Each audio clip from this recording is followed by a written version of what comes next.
Assalamualaikum warahmatullahi wabarakatuh. Hello student, how are you? Welcome back to Mata Surba Online Social Studies lesson. With me, Lucy Hendarwati.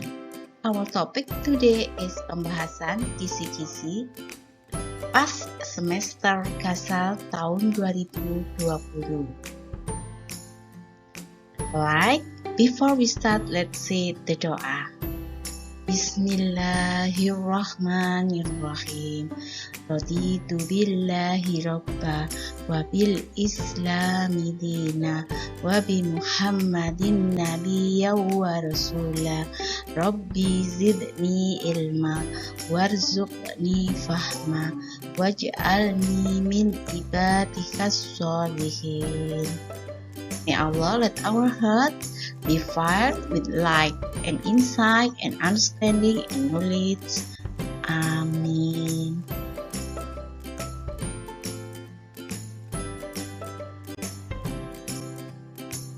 Pembahasan kisi-kisi pas semester Gasal tahun 2020 oleh Lucy Hendarwati, mata pelajaran IPS, SMP atau MTS.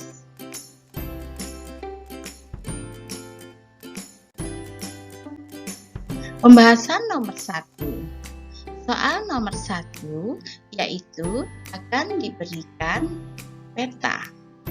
Peta tersebut akan diberi nomor. Kalian mencari, misalkan Malaysia diberi nomor 1, Indonesia diberi nomor 2, Filipina nomor 3, Thailand nomor 4. Nah, kalian nanti bisa di soal itu nanti kalian bisa nomor Malaysia berada di nomor berapa. Nanti pertanyaannya seperti itu. Jadi kalian harus mempelajari benar-benar peta ASEAN, letak negara-negara di ASEAN.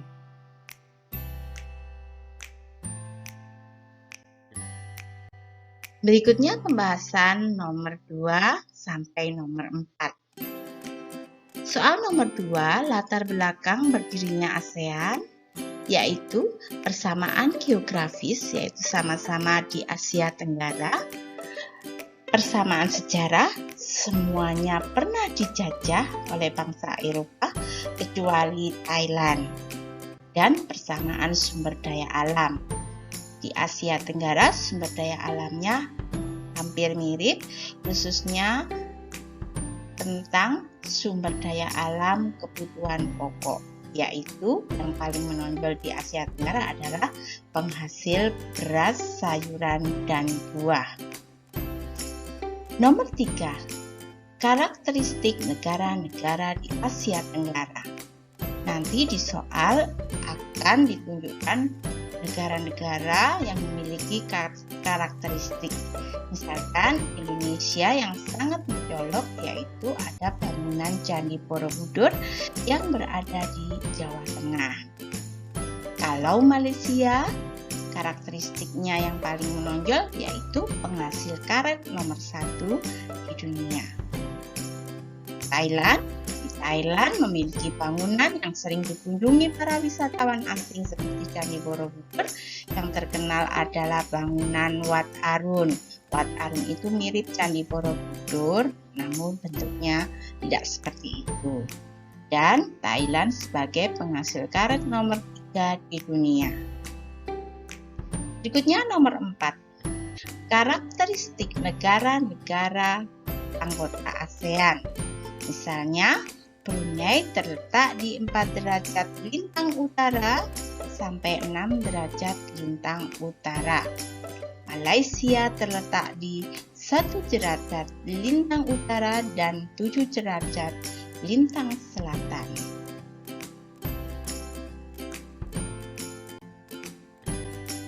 Berikutnya pembahasan nomor 5 sampai 8. Nomor 5, tentang alam negara anggota ASEAN. Di sini dikhususkan untuk Brunei. Brunei memiliki banyak atau kaya penghasil minyak bumi, dan Vietnam penghasil bahan pokok dan kekayaan hasil laut. Nomor 6. Kawasan Asia Tenggara yang termasuk wilayah kepulauan, jadi negaranya tinggal kepulauan, banyak pulaunya, yaitu Brunei, Malaysia. Mengapa? Karena Malaysia ada Malaysia Barat, ada Malaysia Timur. Indonesia kenapa disebut sebagai kepulauan? Karena negaranya memiliki ratusan pulau. Filipina letaknya seperti Indonesia, juga banyak pulau. Singapura disebut juga negara-negara ini adalah Asia Tenggara Maritim atau ATM karena memiliki lautan. Kemudian kawasan Asia Tenggara yang termasuk wilayah daratan yaitu Myanmar, Kamboja, Laos, Thailand, Vietnam. Negara-negara ini disebut juga sebagai negara Asia Tenggara Daratan atau ATD. Nomor 7 nanti soalnya hampir mirip dengan nomor 6, yaitu tentang Asia Tenggara Maritim dan Asia Tenggara Daratan. Nomor 8. Negara anggota ASEAN yang berbudaya Melayu yaitu negara Brunei, Malaysia, dan Indonesia. Sementara Myanmar, Kamboja, Laos, Thailand, Vietnam budaya mengikuti Indo-Cina, yaitu seperti budaya Cina bercampur dengan India. Makanya terkadang bahasanya tidak sama dengan negara-negara yang memiliki budaya Melayu.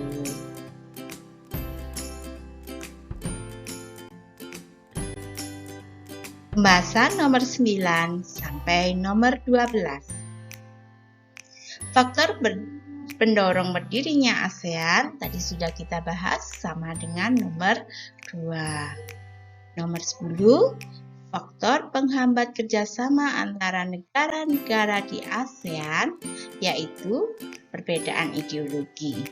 Ideologi Pancasila berbeda dengan ideologi yang ada di negara Malaysia, Singapura, dan lain-lain.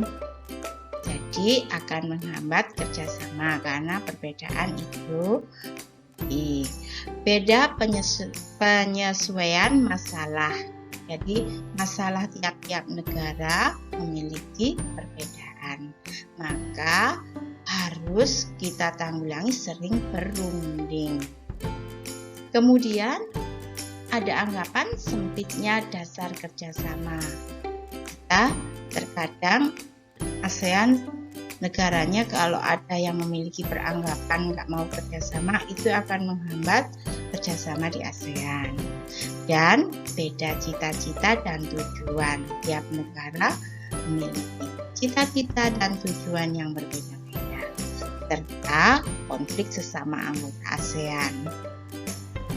Itu memang pernah terjadi, contohnya kita pernah berselisih dengan Malaysia. Gitu. Nomor 11. Kerjasama ASEAN di bidang sosial budaya.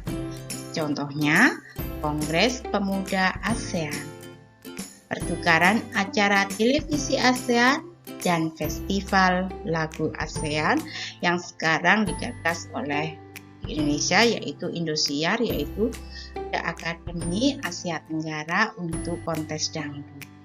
Itu yang perlu diketahui. Berikutnya nomor 12, kerjasama ASEAN di bidang keamanan. Contohnya, deklarasi kawasan damai ASEAN yang disingkat dengan ZOPFAN dan stabilitas negara ASEAN.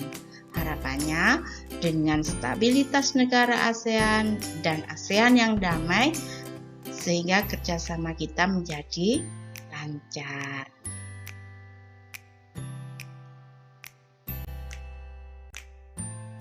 Berikutnya pembahasan nomor 13 sampai 16. Upaya menanggulangi kerusakan sumber daya laut. Agar sumber daya laut kita selamat, maka para nelayan diharapkan tidak menggunakan bahan peledak. atau obat-obat yang bisa merusak ekosistem laut. Tidak melakukan penangkapan ilegal, artinya menangkap secara liar. Ada perahu-perahu asing yang mengambil ikan di kawasan Indonesia. Jika mereka ditemui oleh polisi pantai, maka dia akan kena sanksi.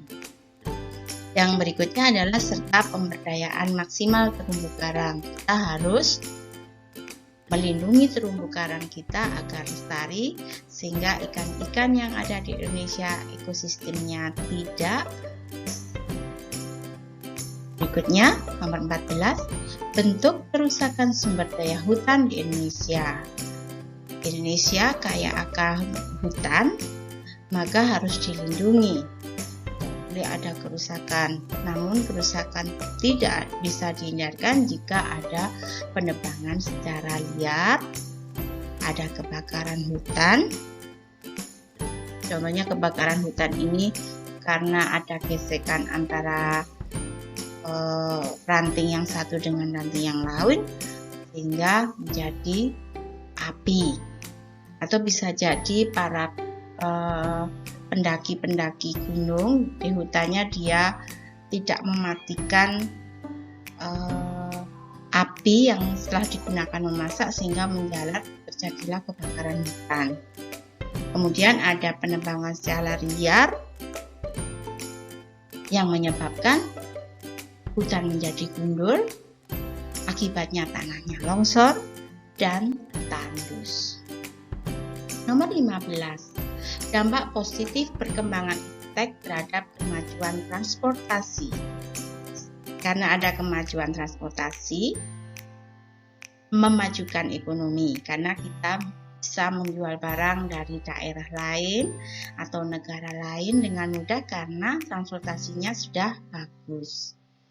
Adanya jalan tol itu juga menyebabkan lancarnya pengiriman barang sehingga kebutuhan kita bisa terpenuhi, ekonomi menjadi maju. Itu tergambar melalui melancarkan distribusi barang dan melancarkan mobilitas penduduk. Jika penduduk ingin bertransmigrasi karena di Pulau Jawa itu sudah penuh, maka mereka dengan mudah ke pulau-pulau yang sepi dan transportasinya mudah dan murah. Nomor 16, dampak negatif perkembangan iptek terhadap pertanian, yaitu nilai sosial budaya gotong royong menjadi hilang. Kalau dulu kita bergotong royong untuk menyelesaikan atau memanen, sekarang tidak perlu karena sudah ada alat. Terus tumbuhnya gulma dan hama semakin kebal karena ada obat-obat khusus dalam pertanian. Pembahasan nomor 17 sampai 20. Nomor 17 dan 18, jenis mobilitas sosial. Ada yang 17-18 ini yaitu jenisnya vertikal naik dan vertikal turun. Contoh vertikal naik, anak seorang petani sukses kuliah dan menjadi menteri pertanian. Jadi mereka mendapat kesuksesan sehingga disebut sebagai mobilitas sosial vertikal naik. Kemudian contoh mobilitas sosial vertikal turun yaitu seorang manajer dipecat dari perusahaan karena korupsi sehingga dia menjadi miskin. Nomor 19, jenis mobilitas yang berikutnya yaitu horizontal. Contohnya Pak Bagus, guru IPS di sebuah MTSA. Dipindah ke MTSG, tetap menjadi guru IPS. Nomor 20, faktor pendorong mobilitas sosial. Jadi yang mendorong orang ingin maju, mobilitas sosial maju yaitu faktor pendorongnya ingin meningkatkan status. Yang yang dulu statusnya mungkin lebih rendah, kemudian karena dia sekolah tinggi maka meningkatkan status sosialnya. Meningkatkan status ekonomi, karena sudah sukses maka dia menjadi orang yang kaya sehingga ekonominya jauh lebih bagus. Atau terkadang mereka ingin melihat daerah lain yang mengalami kemajuan. Contohnya kita melihat daerah lain, kenapa ekonominya bagus? Karena semua rakyatnya bekerja sama membangun kotanya.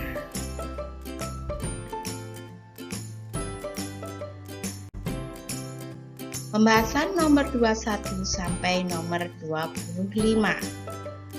Nomor 21, dampak negatif mobilitas sosial yaitu adanya konflik, adanya gangguan psikologis, berkurangnya solidaritas, jumlah keluarga yang banyak, serta stabilitas politik yang tidak kondusif. Maksudnya, kalau ada orang yang ingin sukses dan berhasil, tapi terkadang ada konflik dari orang lain yang iri terhadap kesuksesannya. Kemudian yang gangguan psikologis, orang yang tidak tercapai cita-citanya atau kalah bersaing dengan yang lain, maka akan mengalami gangguan psikologis. Akhirnya mereka tidak bersolidaritas karena mengalami keirian antara kesuksesan orang lain. Karena adanya konflik, maka stabilitas politik di suatu negara tidak kondusif. Nomor 22 sampai 23, saluran mobilitas sosial. Ada banyak saluran kalau ingin meningkatkan mobilitas sosial atau kesuksesan suatu atau seseorang, yaitu bisa dia mendaftarkan diri menjadi tentara. Maka dia kalau ingin jadi seorang jenderal masuk ke Angkatan Bersenjata Republik Indonesia. Ingin menjadi ustadz seperti Ustadz Abdul Somad yang pandai, dia masuk ke bidang agama. Ingin menjadi anggota DPR, masuk ke dunia politik. Ingin menjadi juara olahraga, pemain sepak bola yang handal, maka dia masuk ke dunia olahraga. Ingin menjadi dosen yang sukses, maka masuk ke saluran pendidikan. Ingin menjadi menteri ekonomi yang handal atau menteri keuangan, masuk ke dunia ekonomi.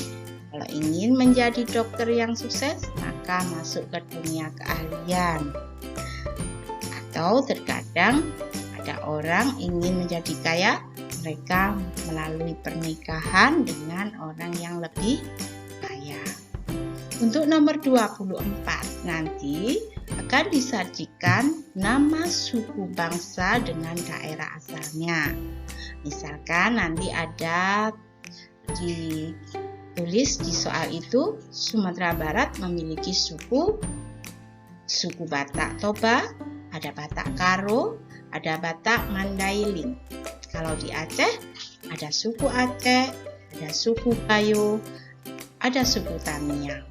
Kalau di Riau ada suku Sakai, Jambi, Anak Batin, Anak Rimbo, dan suku Kerinci. Jadi nanti kalian ada pilihan di dalam soal itu yang termasuk suku-suku yang benar, nama dan asalnya. Kalian bisa memilih. Kemudian nomor 25. Adanya paguyuban suku menyebabkan nasionalisme atau cinta tanah air. Jadi, kadang kita banyak melihat, khususnya di Bali, saya pernah melihat anak-anak di sana mulai kecil sudah diajari tarian Bali, harus bisa. Sehingga sampai dia dewasa wajib dan bisa menari Bali. Kalau di daerah Lombok, anak-anak wajib bisa membuat kain tenun Lombok. Sehingga untuk bisa menikah dia wajib membuatkan kain untuk dirinya sendiri saat menikah, membuatkan kain tenun untuk ibunya sendiri saat dia menikah, dan membuat satu kain lagi untuk mertuanya saat dia menikah. Dengan bisa membuat kain tenun, maka tetap lestari kain tenun di suku Lombok.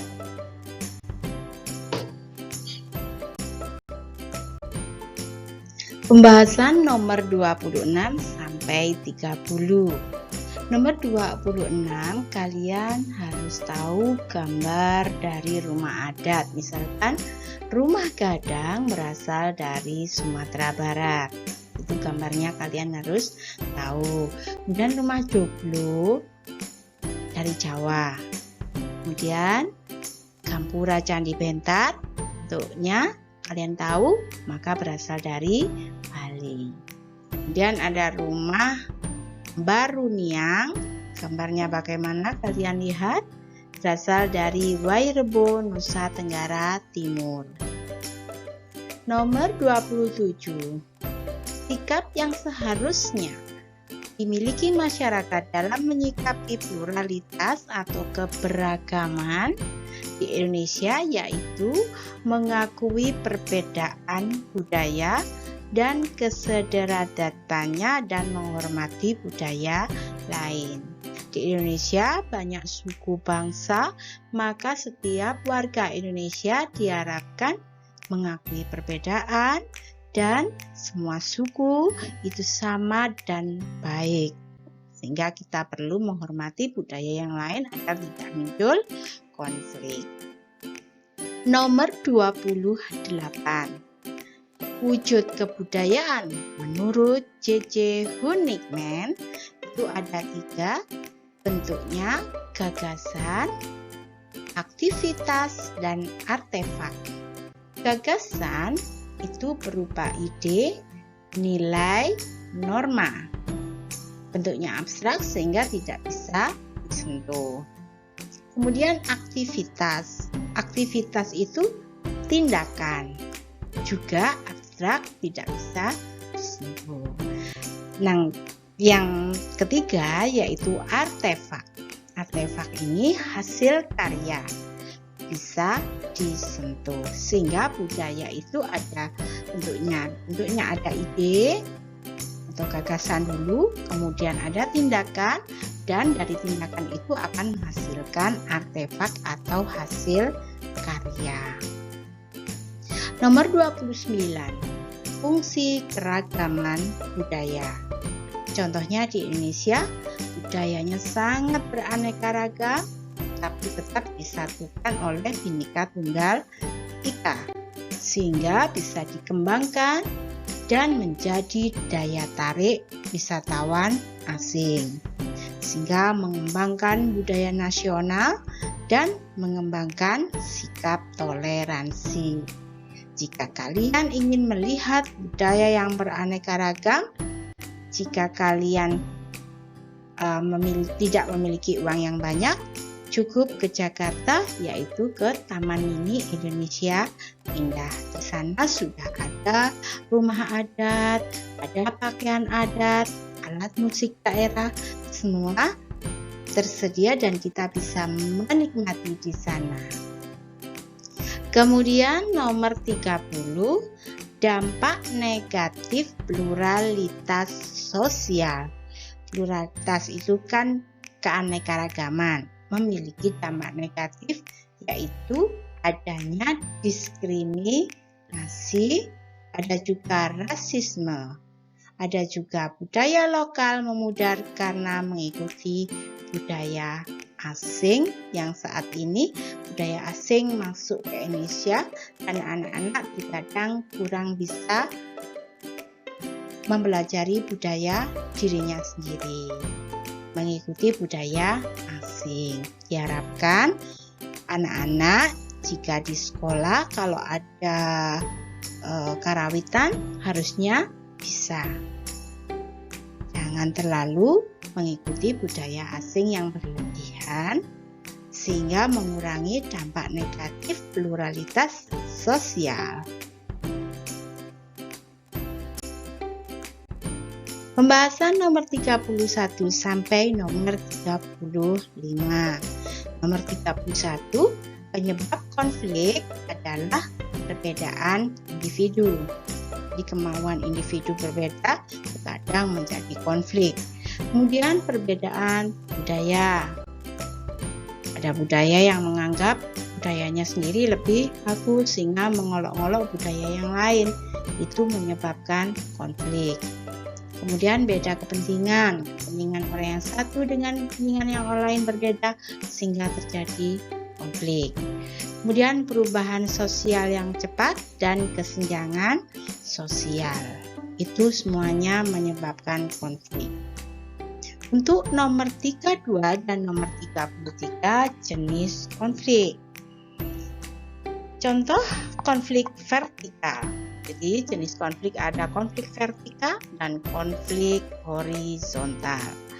Contoh konflik vertikal yaitu ketidakpuasan kepada pemerintah sehingga rakyat melakukan demonstrasi.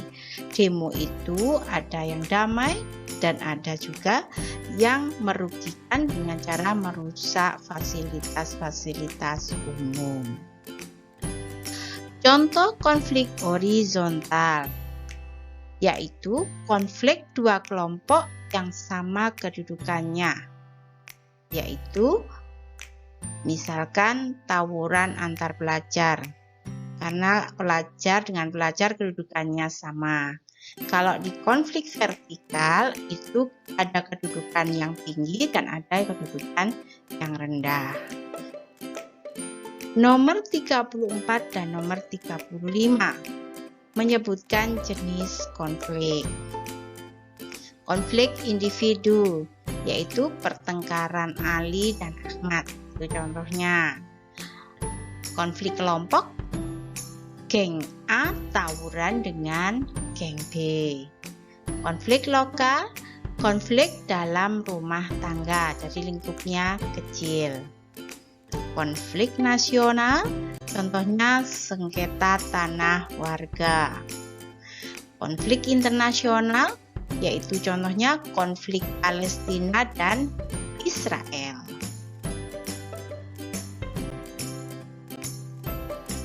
Pembahasan nomor 36 sampai nomor 40, yaitu nomor 36, upaya mengatasi konflik.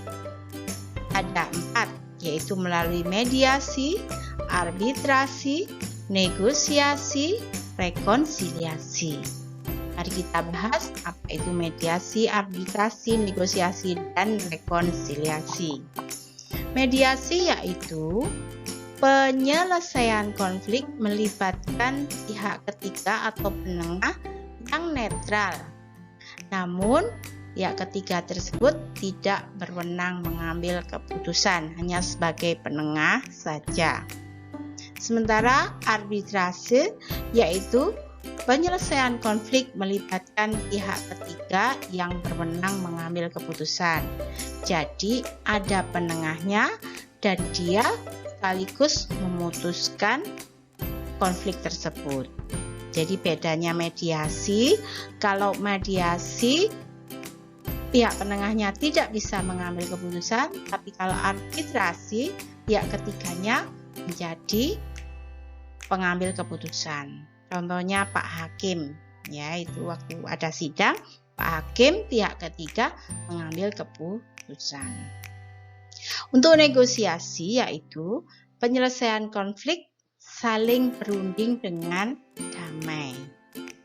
Kalau rekonsiliasi ada konflik tapi berusaha memulihkan kembali hubungan persahabatan menjadi seperti baik sedia kala. Konfliknya diselesaikan dan menyesuaikan perbedaan-perbedaan saling diperbaiki dan disesuaikan.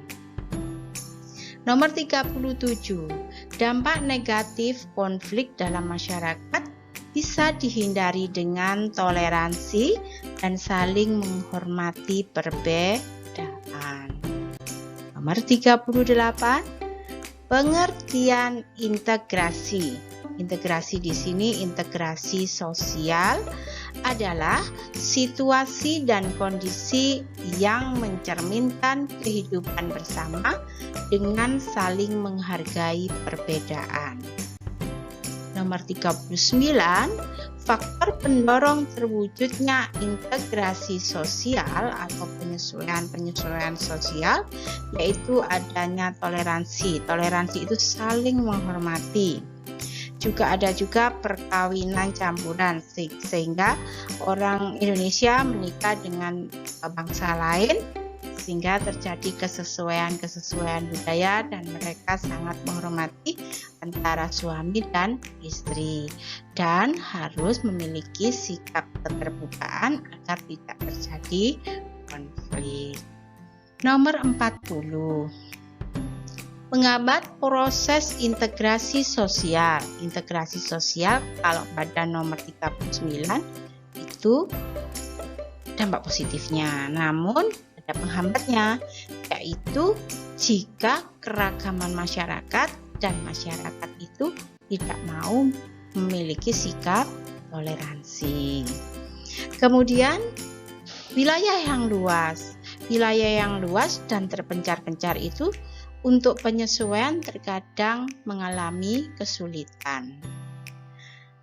Etnosentrisme. Ada beberapa suku yang menganggap budayanya lebih baik dan mengolok-olok budaya yang lain. Itu menghambat integrasi sosial. Dan pembangunan yang tidak merata. Itu yang menghambat integrasi sosial. Pembahasan nomor 41 sampai 45. 41, menjelaskan manfaat Sungai Mekong. Sungai Mekong ada di bagian Myanmar, Vietnam, yaitu manfaatnya yaitu menjadi sarana irigasi pertanian, perikanan, transportasi, dan pariwisata. Banyaknya dermaga di pelabuhan Sungai Mekong. Sungai Mekong ini memang meskipun bentuknya sungai tapi memang cukup besar dan terkenal di Asia Tenggara. Nomor 42, manfaat hasil alam Filipina yaitu serat pisang abaka, yaitu sangat kuat untuk tali temali kapal, pembuatan pakaian, bahkan pakaiannya itu bisa dibuat sangat kuat anti peluru, dan bisa juga untuk pembuatan kertas bermutu tinggi. Nomor 43, sistem pendidikan terbaik di ASEAN yaitu dari negara Singapura. Sementara anggaran pendidikan tertinggi diberikan oleh negara Thailand. Jadi kalau sistem yang baik pendidikannya ada di Singapura. Singapura itu negara kecil tapi luar biasa baik ekonominya. Kalau pendidikan dilihat dari biaya untuk memajukan pendidikan jatuh di negara Thailand. Nomor 44, budaya. Dalam bahasa Sanskerta berarti akal budi. Nomor 45, saluran mobilitas sosial sama dengan nomor 22 dan 23. Jadi salurannya mobilitas tadi bisa dilihat di nomor 22, 23 yaitu bisa melalui ABRI, ekonomi, politik, olahraga, dan lain-lain. Tadi sudah dijelaskan oleh Lucy.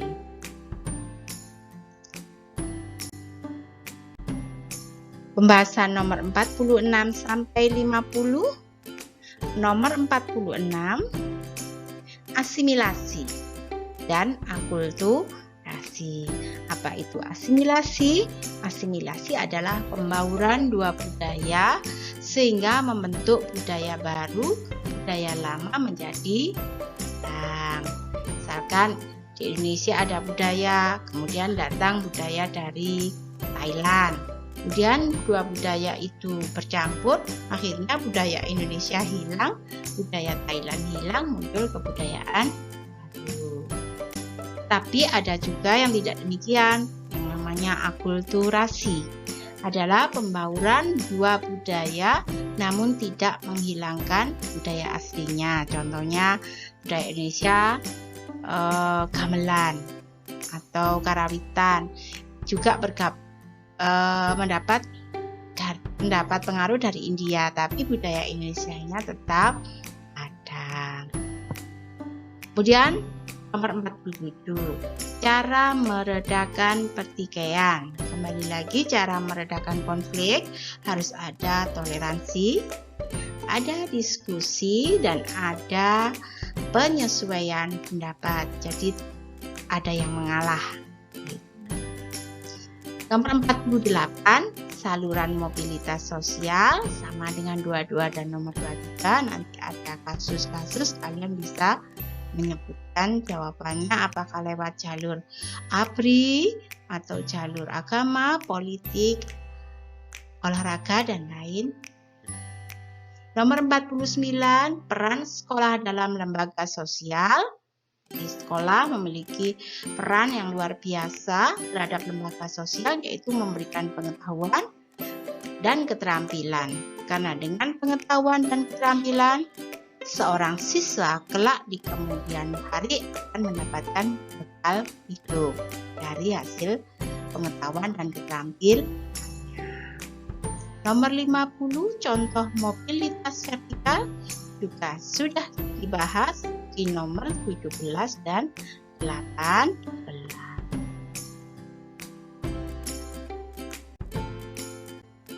Itu, well, this is the end of this video lesson. Let's say Alhamdulillah together. Alhamdulillahirabbil alamin. Thank you for your attention and see you again on my next video. Bye bye. Wassalamualaikum warahmatullahi wabarakatuh.